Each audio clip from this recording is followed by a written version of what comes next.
Hola, les saluda el pastor Carlos Osorio dándole la bienvenida a mi canal Gotitas de Fe. Que el Señor se encuentre bendiciendo abundantemente sus vidas y que el Señor esté proveyendo bendición y todo lo necesario para cada uno de sus ministerios y sus vidas. Un saludo a cada uno de los hermanos que nos sintoniza por primera vez.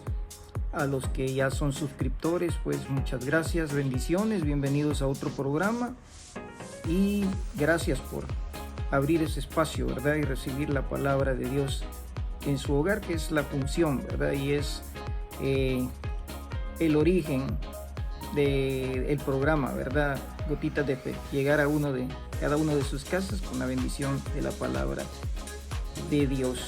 Amén. El tema de hoy es muy interesante, muy bonito.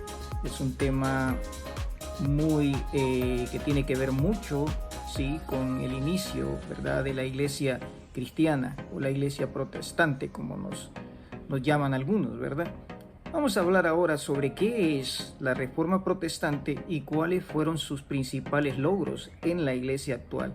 ¿Qué es la Reforma Protestante y cuáles fueron sus principales logros en la iglesia actual, ¿verdad? Quédate con nosotros hasta el final del programa, no te vayas, ¿verdad?, sin antes que termine el programa y seas bendecido con todo lo que es el contenido del programa. Que el Señor les bendiga. Sigamos.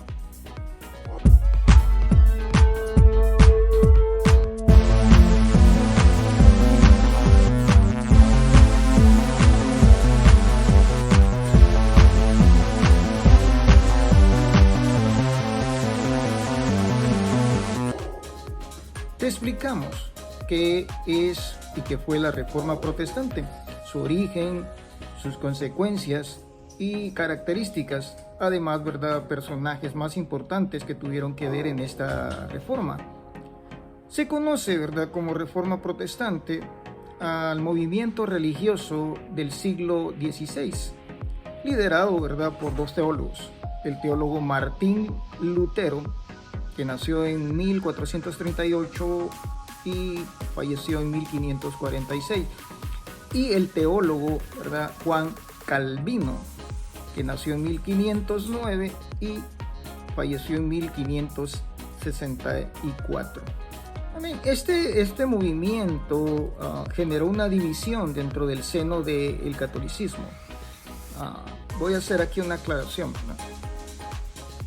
Algunos, ¿verdad?, mencionan como la primera religión, otros dicen no, nosotros no, nada que ver con catolicismo. La palabra catolicismo, amados, significa mundial, ¿verdad? Y pues sí, era verdaderamente un movimiento mundial, era un movimiento religioso que gobernaba pues todo el mundo, ¿verdad? Era prácticamente pues el inicio de todo lo que es las doctrinas y religiones, de tal manera que catolicismo no se puede aplicar a una religión, ¿verdad?, sino catolicismo es algo que tiene que ver enteramente con todo el mundo, generalizado, sí. Pero este movimiento de la Reforma causó, ¿verdad?, un cismo, causó una división dentro del catolicismo, dio origen a distintas iglesias, ¿verdad?, diferentes iglesias que no obedecían prácticamente el liderazgo del Papa como representante supremo de la fe cristiana.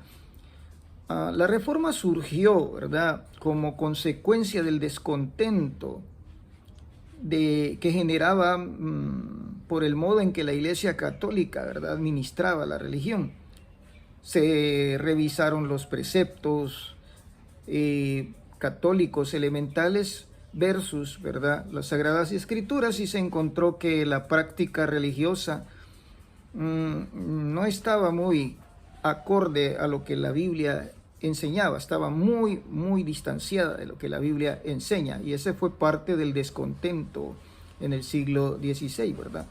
Los orígenes de esta reforma fueron por Lutero, ¿verdad?, Martín Lutero, y el francés, ¿verdad?, Juan Calvino, que iniciaron la Reforma Protestante. Para comienzos del siglo XVI, la Iglesia Católica consideraba al Papa una autoridad en cuestiones de fe. Esto se conoce como el principio de la infalibilidad del Papa, es decir, el Papa no se equivoca. Este era un principio, ¿verdad?, que sostenía la práctica cristiana en aquel entonces.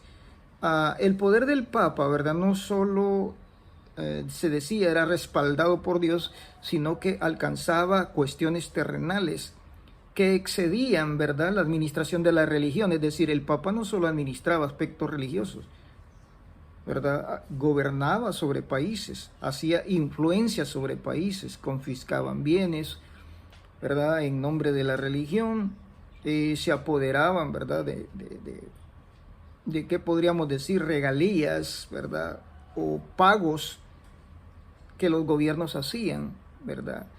El poder también, ¿verdad?, era un poder político. La presión que podían ejercer, ¿verdad?, sobre sus gobernantes afiliados, es decir, países afiliados, ¿verdad?, como España y muchos otros, y también ejercían una presión de tipo económico, debido a que la iglesia era poseedora de muchas propiedades y feudos en toda Europa, las mejores, ¿verdad? Esta jerarquía de la iglesia estaba protegida, ¿verdad?, a su vez, y protegía el accionar de clérigos en sus propias iglesias, en otros países, es decir, el brazo de la iglesia, ¿verdad?, alcanzaba a otros países y protegía las acciones de sus clérigos, fueran estas acciones pues fuera de la ley, ¿verdad?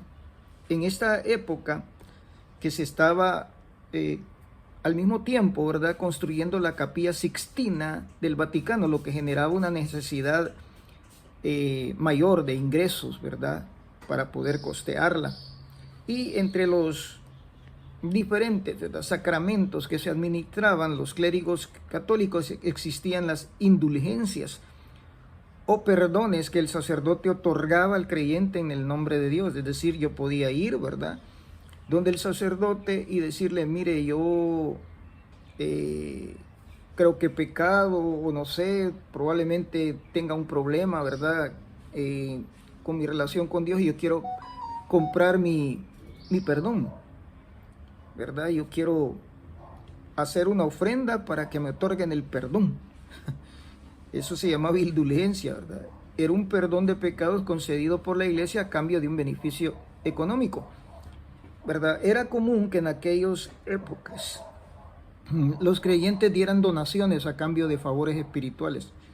Es decir, yo dono a la iglesia con tal de tener algunos favores, como perdón de pecados, repito, ¿verdad?, y como favores, ¿verdad?, en cuanto a mi familia, pues para mi familia, beneficios para mi familia.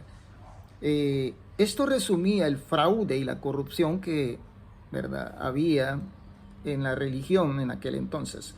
A su vez, el poder papal, ¿verdad?, amenazaba con la famosa excomunión, lo que le permitía al Papa ejercer una amenaza constante sobre los que desafiaban su poder o pues se enfrentaban directamente a sus decisiones o acciones, ¿verdad? La excomunión no significa solamente la expulsión de la fe cristiana, sino también en muchos casos la expulsión de la comunidad política a la que se pertenecía. Quiero explicar un poquito esto, ¿verdad?, hacer un paréntesis y explicar un poco. Comunión se le llama al aspecto de lo que hoy le llamamos la Santa Cena, ellos le llamaban la comunión, ¿verdad? Entonces, el excomulgar significaba de que dejaban sin derecho a ningún, como le dijera, derecho a comulgar, derecho a bautizarse, ¿verdad? No tenían ningún derecho a eso, no pertenecían ya a la Iglesia Católica. Pero no solo eso, sino que les quitaban también, ¿verdad?, la pertenencia a su comunidad política, es decir, un rey ya no podía ser rey, ¿verdad?, en cuanto a lo excomulgaran. ¿Qué podíamos decir, verdad? Un gobernador o alguien que estaba en eminencia era expulsado de la religión católica y era pues separado de los beneficios que implicaba, ¿verdad?, estar bajo la cobertura del Papa. Esto viene a mí, ¿verdad?, porque esto representaba verdaderamente un riesgo, ¿verdad?, para Martín Lutero al publicar, ¿verdad?, sus tesis o publicar sus cuestionamientos al poder, ¿verdad?, de la Iglesia Católica en aquel entonces. y promulgó, ¿verdad? Él hizo 95 tesis, que son prácticamente 95 argumentos en contra de las prácticas de aquel entonces, y los pegó, ¿verdad?, en las puertas de los diferentes templos de la ciudad, ¿verdad? Eh, la reforma protestante no tuvo solo una causa, es decir, no solo el descontento, sino que se debió, ¿verdad?, al mismo tiempo a diversos procesos, ¿verdad?, que se estaban llevando a cabo, políticos, y que se estaban llevando a cabo en aquel entonces. Pero podríamos decir, ¿verdad?, que una de las principales causas fue que el hastío de los países europeos se cansaron, ¿verdad?, de estar pagando impuestos papales y rechazaron, ¿verdad?, el control ejercido desde Roma mediante sus delegados pontificios. Es decir, ellos ingerían, ¿verdad?, hacían injerencia dentro de la política de lo que eran los países, como Francia, España, Holanda, ¿verdad?, Alemania. Ellos ingerían en la política interna. Es triste como hoy en día, ¿verdad?, las religiones en general, tristemente, hasta lo que es el cristianismo evangélico, ¿verdad?, trata de tomarse del brazo político, ¿verdad? Y como dicen, hablando en español, ¿verdad?, sacar raja política, sacar beneficios del área política. Muchos pastores, ¿verdad?, que renuncian al púlpito, renuncian a su llamado para dedicarse a situaciones políticas, diciendo, no, vamos a cambiar, ¿verdad?, el país con temor a Dios, y es correcto. Qué bueno fuera que todos los gobernantes fueran creyentes, cristianos, que pusieran al Señor en primer lugar. Qué bueno fuera, excelente. Pero no buscar en nombre del Señor, ¿verdad?, escalar puestos políticos o escalar posiciones políticas en nombre de Dios. No, no es correcto. La iglesia y la política, nada que ver, ¿verdad? No tienen nada que ver. Segundo, las abundantes acusaciones de corrupción, ¿verdad?, del clérigo y la jerarquía eclesiástica. Se daban tantas cosas tremendas, ¿verdad?, horrendas, como les digo, en nombre de la iglesia. Se daban aberraciones, asesinatos, ¿verdad?, persecuciones, tantas cosas en nombre de Dios, ¿verdad? También, mi hermano, el estado de pobreza de los imperios, ¿verdad?, hastió el hecho de tener que repartir inclusive sus tierras, sus bienes, ¿verdad?, a la iglesia.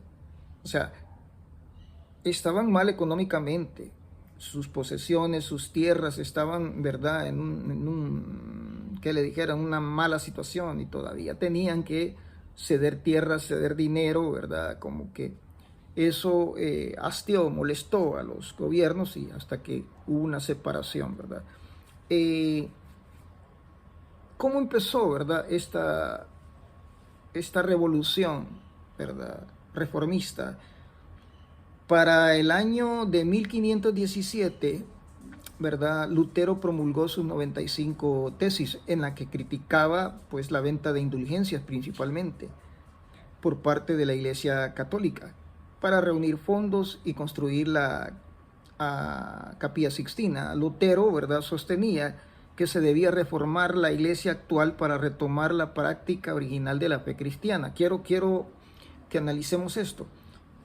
O sea, la idea inicial de Lutero nunca fue la división. La idea inicial de Lutero nunca fue crear una revolución en ese aspecto. Más pensamos que la idea, ¿verdad?, de Martín Lutero era el deseo de una reforma, de una renovación de la iglesia, ¿verdad?, de aquel entonces, y volver a lo que era la senda de las escrituras. Es decir, él quería volver a la iglesia a que no fuera la autoridad, ¿verdad?, la palabra del Papa, sino la palabra de Dios.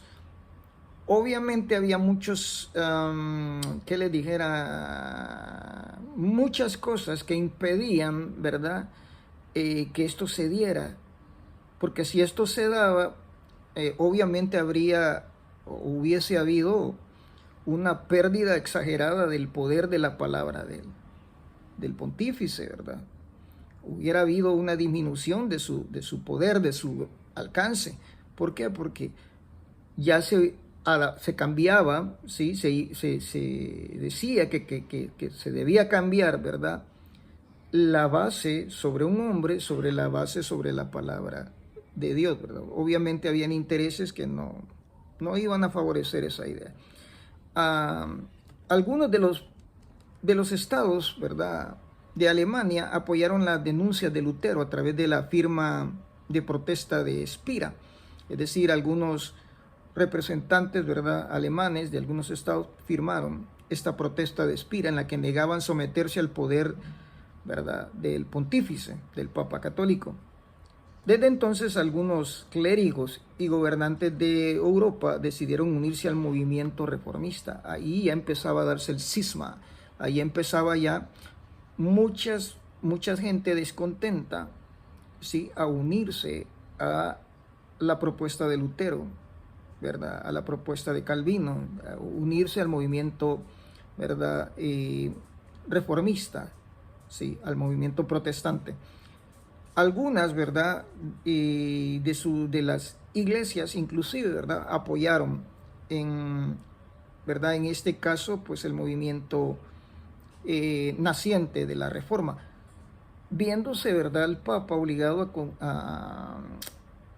a usar, ¿verdad?, un movimiento llamado contrarreforma, es decir, comenzó a hacer una defensa, ¿verdad?, de que le dijera de de los pensamientos papales, de la fidelidad de los pueblos al Papa, ¿verdad? O sea, comenzaron a sacar hasta escritos, ¿verdad?, en que argumentaban, ¿verdad?, la validez de la palabra del Papa, del papado, en fin, comenzaron a contrarrestar, ¿verdad?, las ideas reformistas. La iglesia encabezada por el Papa, ¿verdad?, que él entonces organizó lo que es el movimiento teológico, ¿verdad?, de la contrarreforma, que trataba de legitimar, ¿verdad?, las acciones tradicionales y la organización eclesiástica. Los reformistas, ¿verdad?, fueron perseguidos. Se tuvo que hacer o tuvo que formarse, ¿verdad?, la famosa Inquisición, ¿verdad?, en numerosos países, que era nada más que la persecución de personas reformistas, ¿verdad?, su tortura y su asesinato de muchas personas, ¿verdad?, que apoyaban la reforma. Esto se llamaba la Santa Inquisición. El proceso, ¿verdad?, que inició Lutero culminó, ¿verdad?, culminó con la división de muchas iglesias y muchos países, ¿verdad?, con respecto al papado. Se separaron. Pero, ¿verdad?, esto debilitó obviamente su poder, ¿verdad?, más que todo en el norte de Europa, países como Alemania, ¿verdad? Y cuando se separaron, pues obviamente fue un golpe muy fuerte para lo que significaba, ¿verdad?, el Papa. Perdía poder económico, perdía poder en cuanto a propiedades, perdía poder religioso, en fin, ¿verdad? Fue un golpe muy duro, por eso se hizo la contrarreforma, sí, ¿verdad? Se llamó contrarreforma el movimiento, como le digo, papista, ¿verdad?, que persiguió, ¿verdad?, persiguió a la reforma protestante. Se promulgó un renacimiento de la fe, ¿verdad?, en la Iglesia Católica, que buscaba afianzar los valores tradicionales del credo, del clero, de la autoridad papal y de la herencia ¿verdad?, de su legado. Se presentaba como la forma auténtica y verdadera de culto cristiano, tratando de atajar las críticas, ¿verdad?, de Lutero y los demás pensadores que consideraban herejías o desviaciones de la fe cristiana estos pensamientos protestantes, ¿verdad? A partir del Concilio de Trento, que era una reunión de personas que le dijera pensadoras y teólogos, ¿verdad?, en 1545, se reunió, ¿verdad?, casi 17 años para establecer nuevas medidas disciplinarias para los sacerdotes católicos que apoyaran el movimiento de la Reforma. Se crearon seminarios para organizar la enseñanza y fortalecer la fe, ¿verdad?, y la fidelidad al clérigo, ¿verdad?, y se revisaron y se firmaron muchas naciones, ¿verdad?, preceptos de fidelidad hacia la Iglesia Apostólica Romana, ¿verdad? Además, ¿verdad? Se potenciaron antiguas órdenes que no tenían tanto valor, pero resurgieron como, que le dijera, contrarrestar la idea protestante. Es decir, la idea, como le dije, el movimiento protestante, sí, básicamente decía, ¿verdad? O acusaba a la Iglesia Católica de que era muy dada a teologías y todo, pero no tenía un movimiento, un brazo social. Es decir, simplemente eran palabras, ¿verdad? Teologías, pensamientos, pero no les importaba, ¿verdad? La gente. No les importaba, ¿verdad? El pueblo, pues. Entonces comenzaron a resucitar, por ejemplo, los carmelitas, ¿verdad? Comenzaron a potenciar a los jesuitas, ¿verdad? A tener auge, ¿verdad? Y más que todos los jesuitas vinieron a inyectar, ¿verdad? Ayuda teológica, y los carmelitas a inyectar ayuda de índole social, ¿verdad? Se les conocía como los carmelitas de los pies descalzos, es decir, eran personas que como les dijera, era el brazo social en aquel entonces de la iglesia, para contrarrestar, ¿verdad? Esta crítica de que la iglesia no velaba por el pueblo. Algunas características, ¿verdad?, de la reforma protestante fueron, primeramente, propusieron retomar el espíritu original del cristianismo basado en la Biblia. Sí, el catolicismo, ¿verdad?, de aquel entonces se había alejado de lo que eran los valores bíblicos, y comenzaron a implementar, ¿verdad?, nuevas formas de pensar, nuevas formas teológicas, pero no basadas en la Biblia, sino en corrientes, ¿verdad?, de sus pensadores. Entonces, la reforma, ¿verdad?, una característica era que proponía que la iglesia volviera a lo que es sus bases, ¿verdad?, bíblicas, a leer la Biblia. La iglesia consideraba, ¿verdad?, o el protestantismo consideraba que solo a través de las escrituras se puede comprender la verdad de Dios. De ahí salieron las famosas 5 solas, ¿verdad?, donde una de las solas es solo la escritura, viene solo la gracia, en fin, ¿verdad?, pero solo la escritura. Para el movimiento surgiente, ¿verdad?, la autoridad de las escrituras que se había perdido, era necesario retomarlo, ¿verdad? Y era necesario volver el poder de la escritura y las bases escriturales a lo que era la iglesia, ¿verdad? Sostiene también, ¿verdad?, solo la fe, es una segunda sola. Sostiene que la fe es el único camino de la salvación de las almas, es decir, las indulgencias, perdones que otorgaban los sacerdotes no tenían respaldo bíblico ni divino, solo por la fe. Puedes leer Efesios 2.8, ¿verdad? 2.8.9. Solo por la fe, no por obras. Amén. Denunció también la corrupción y el comportamiento de muchos sacerdotes católicos, ¿verdad? Los protestantes criticaron los privilegios civiles, ¿verdad?, de los sacerdotes, que eran hacendados, tenían grandes cantidades de bienes, ¿verdad? Y comenzaron pues a criticar ese aspecto que no iba de acuerdo a lo que es, ¿verdad?, la promesa de abstenerse de riquezas y todo eso. Al contrario, se enriquecían más, ¿verdad? Esto sentó pues las bases de la división de la iglesia, ¿verdad? Y propusieron también, ¿verdad?, interpretar la fe de una manera más práctica, no solamente, ¿verdad?, gnosis, conocimiento, sino que ellos proponían, ¿verdad?, que cada persona podía, sí, interpretar y adecuar su vida a lo que eran las bases bíblicas. Es decir, no necesitaba un tercero que le estuviera diciendo aquí quiere decir esto. Surgieron inclusive, ¿verdad?, traducciones de la Biblia para que estuvieran al alcance de las personas el poder leer la palabra de Dios e interpretarla, ¿verdad?, con la ayuda del Espíritu Santo. Algunas consecuencias, ¿verdad?, que trajo esta reforma protestante. Lutero y Zwinglio tradujeron la Biblia para ponerla al alcance de los fieles, ¿verdad? La reforma protestante fue un evento enorme, ¿verdad?, que tiene un gran significado en la historia cultural de Europa, por ende de todo Occidente. Y sus consecuencias, ¿verdad?, están hoy día visibles. Quiero hacer un paréntesis. Por eso, algunas personas me decían o me preguntaban, ¿no vas a hacer un programa especial, pastor, contra lo de Halloween? No. Tú y yo sabemos lo que es satánico y lo que no pertenece a Dios. Y no vamos a hacer un programa exaltando, ¿verdad?, al enemigo, cuando podemos hacer algo exaltando, ¿verdad?, nuestras raíces como cristianos, exaltando el valor de la palabra de Dios que se dio, ¿verdad?, o se celebra en un 31 de octubre. Yo no celebro al otro señor, bueno, allá cada quien que le celebre el cumpleaños a quien quiere, pero nosotros lo que celebramos, ¿verdad?, es la libertad que podemos leer la palabra, interpretar la palabra y tener una relación personal con Dios. ¿Ok? Eso explica por qué yo he decidido no hacer programas de esa índole, ¿verdad? Seguimos. La división de la feligresía cristiana en dos grandes vertientes, la católica y la protestante, ¿verdad?, formada por diferentes credos, ¿verdad?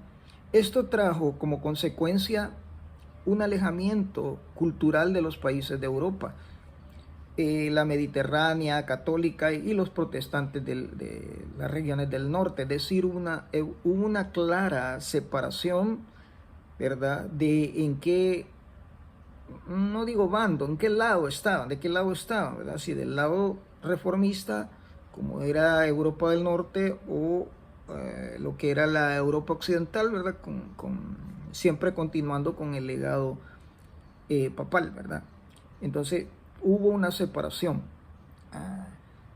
Se dieron profundos cambios, ¿verdad?, de los valores y la filosofía de las naciones. Obviamente los que adoptaron la filosofía o la teología, ¿verdad?, del protestantismo, cambiaron muchas cosas, cambiaron muchos aspectos dentro de lo que era su cultura, dentro de lo que era su filosofía.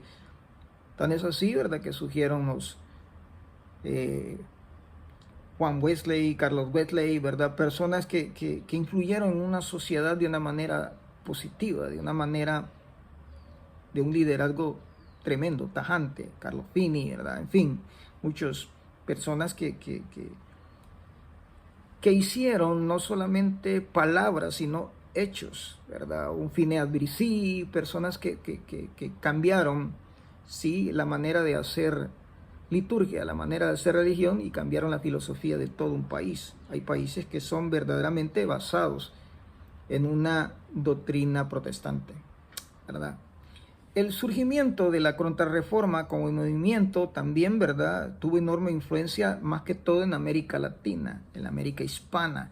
Aquí, ¿verdad?, hubo mucho movimiento de lo que es la contrarreforma, ¿verdad? Vamos a hablar un poco acerca de personajes importantes dentro de la reforma. Primeramente, ¿verdad?, claro, el monje Martín Lutero, fundador de la doctrina luterana, no solo fue un crítico, ¿verdad?, del papado, sino también un importante traductor de la Biblia en alemán. Versión, ¿verdad?, que se estableció como un modelo para la traducción del texto sagrado o la lengua alemana. Se casó con Catalina de Bora en 1525, lo que inició un movimiento de apoyo al matrimonio sacerdotal. Recuerde que estaba prohibido.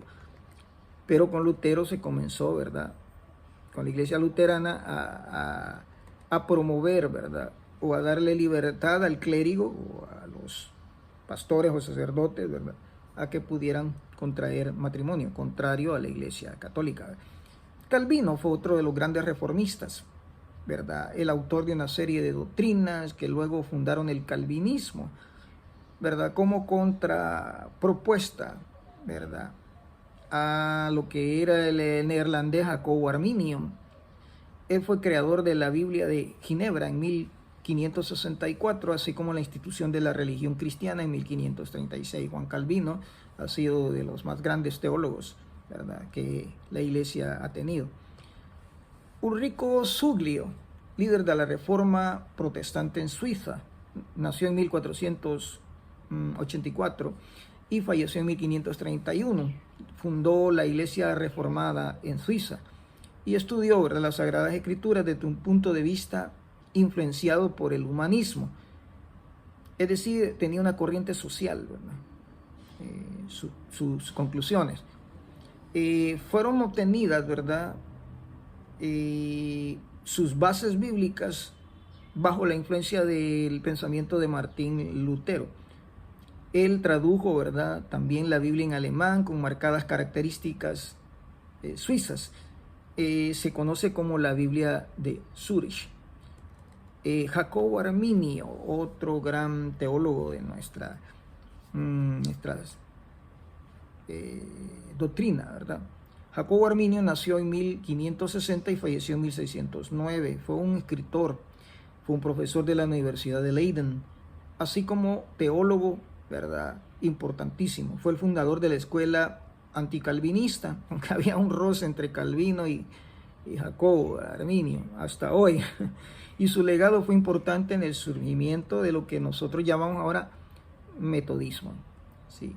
En la actualidad, ¿verdad?, se convierte este principio fundamental para la defensa de los derechos humanos, de la vida en general. Otro principio de las reformas protestantes es el pensamiento crítico, la capacidad de pensar más allá de la misma religión y de manera libre y autónoma. Aquí hay algunos cambios que merecen nombrarse. Un sacerdocio expandido. Lutero no fue la primera persona que llamó a la Iglesia Católica a reformarse, hubo muchos más, pero podría decirse que fue el primero en hacerse viral, si fuera un lenguaje actual.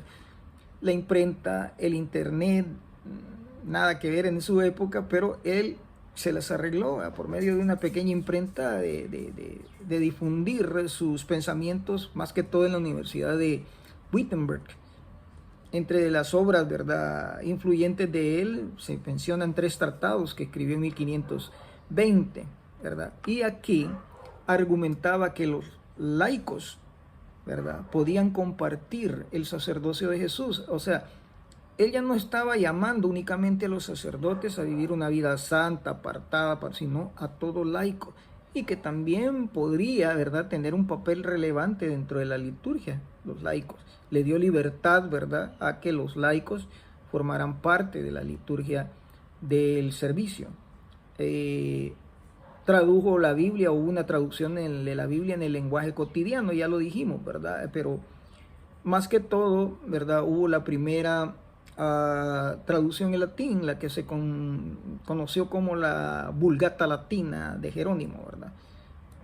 Algunas personas dicen que no era gran erudito del hebreo, el griego, pero Jonathan Strom, profesor de historia de Candler, dice que fue brillante al desarrollar una especie de lenguaje, ¿verdad?, al alcance de todos, y eso funcionó, ¿verdad? El impacto de Lutero se siente hasta hoy, ¿verdad? La gente encuentra la Biblia en unas palabras que puede entender, ¿sí?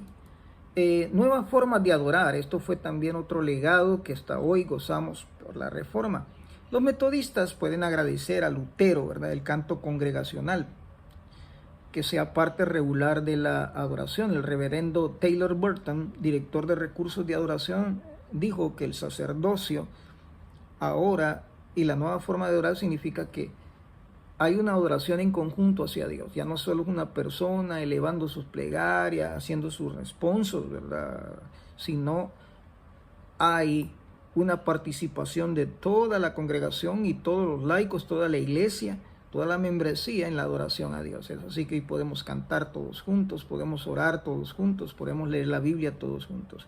Nuevas formas de adorar. A partir de la Reforma hubo una educación masiva. Los protestantes, ¿verdad?, construyeron nuevas escuelas, escribieron nuevos catecismos, inaugurando la nueva era de la educación laica. Amén. Anna Johnson, profesora de historia de la Iglesia Reformada del Seminario Teológico de Garrett, de Chicago, algunos cristianos, dice, criticaron, ¿verdad?, este énfasis en educación teológica. O sea, algunos se promulgaron con que la educación debería de ser estrictamente laica y no tener influencia religiosa. Pero algunos de los países que adoptaron estos medios, ¿verdad?, o este sistema de escuelas con enseñanza teológica o enseñanza cristiana, son países que gozan, ¿verdad?, de una corriente moral o de una sociedad moralmente, ¿verdad?, fortalecida. Contrario a los que no la adoptaron, que tienen unas sociedades decayentes, ¿verdad?, y poco nombrables en cuestión de lo que es la moral, ¿verdad? Hay un punto acá, ¿verdad?, que también se logró, y es la señora libertad. ¿Qué se conoce como la señora libertad? Por fin se logró la separación de poderes entre gobierno e iglesia.